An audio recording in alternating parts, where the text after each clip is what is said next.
Bonjour à tous les amateurs de vin. Quel vin déguster avec un fromage bleu?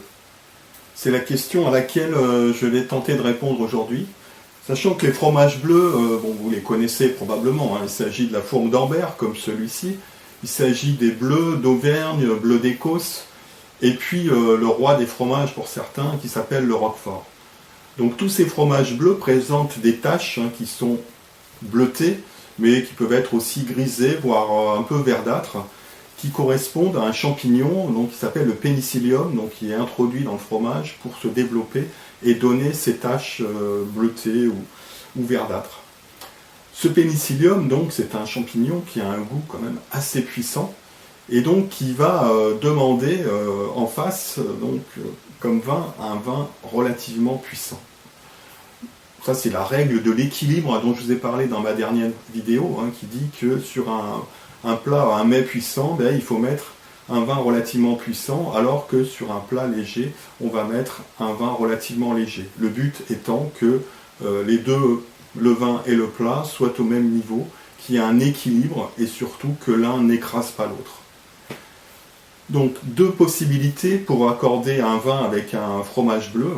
Vous avez une possibilité qui consiste à choisir un rouge puissant, qui va donc pouvoir se mettre au niveau du fromage.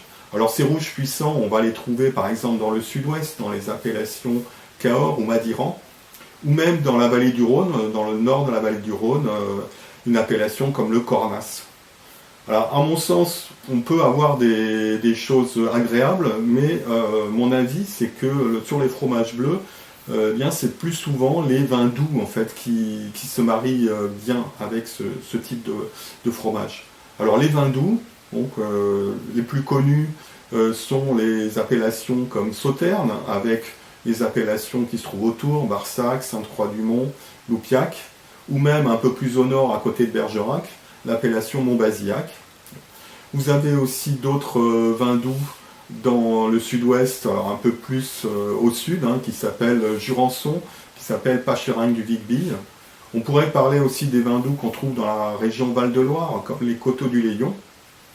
Et puis, il existe une autre catégorie de vins doux qu'on va trouver plutôt dans le sud-est, en particulier dans Languedoc-Roussillon, qui sont des vins doux naturels, qui sont des vins mutés à l'alcool, donc qui sont relativement riches et puissants de par cette teneur en alcool assez élevée.